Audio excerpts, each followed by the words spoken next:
Round, Mr. Chairman. Thank you. Senator McIntyre.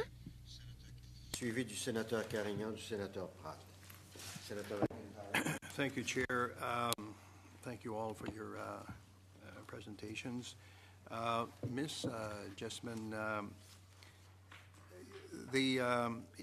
your speaking notes address the issue of regulatory considerations, such as pricing and legal age of access. I understand that in addition to these considerations, these regulatory considerations, there's also a need for a comprehensive, evidence-informed approach to prevention and public education. Mr. Fisher, I also understand that your center views legalization as an opportunity for evidence-based regulation.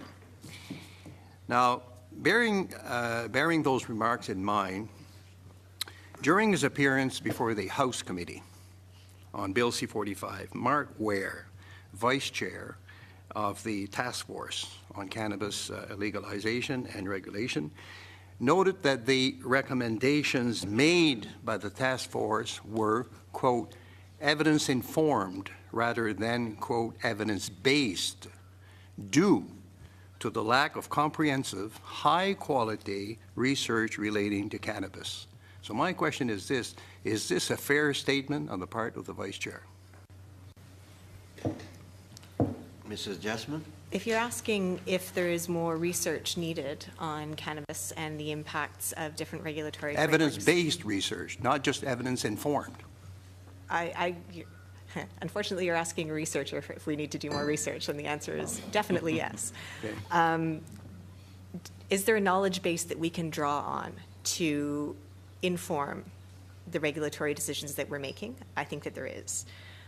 In terms of the difference between evidence-based and evidence-informed, I have to admit I'm not sure where that line lies exactly, and to what level of conclusiveness you would accept that evidence. But I think that there is a lot we can draw on from what we know from regulating alcohol.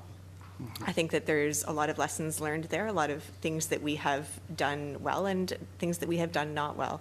Looking at the pricing policy, that's really where the root of a lot of the recommendations that my organization would make in that area comes from. In terms of prevention and education, I think there is strong evidence in terms of what works. And it doesn't have to be looking specifically at cannabis. When we speak to reducing cannabis use among youth, it's really about upstream prevention, early intervention, looking at the social determinants of health, and having cannabis be part of a comprehensive approach rather than an exclusive focus. And it's starting very early in childhood and focusing on protective factors like coping strategies, having positive adult role models. So I think that there is a lot of strong evidence that we can draw on. And in terms of the evidence-based versus evidence-informed, I think that we're in a situation where we're drawing on what's available to the best of our ability. Mr. Fisher?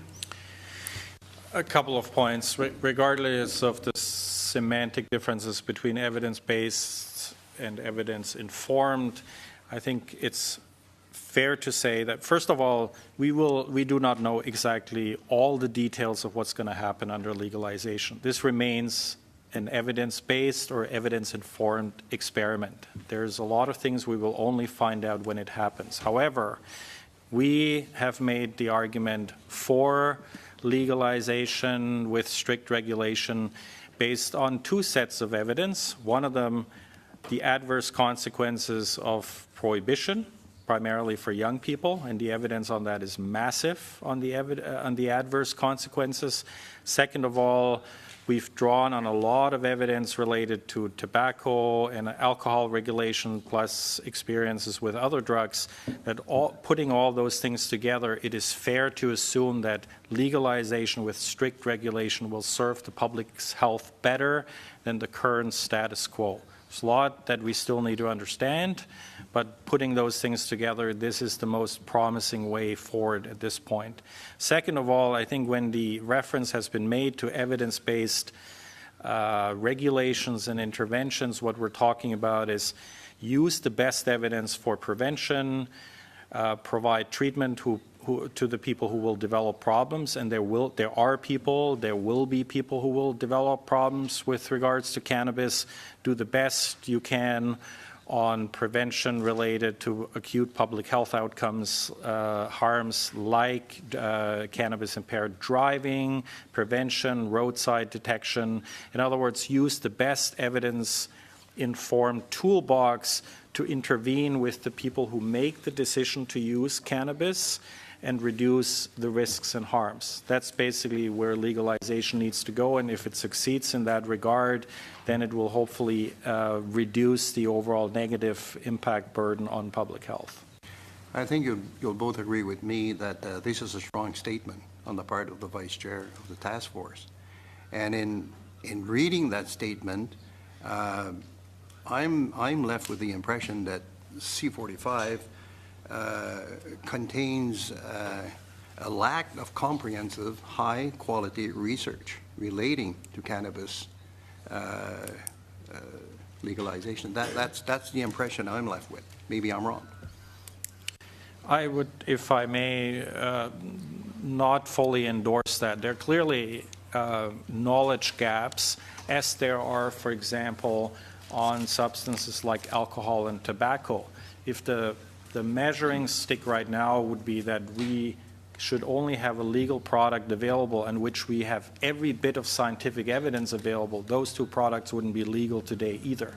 I think there's a fair amount of knowledge right now to guide us in the general direction of where we should go in terms of what product types of cannabis are less and more preferable, where we need to be careful, what interventions we need to provide.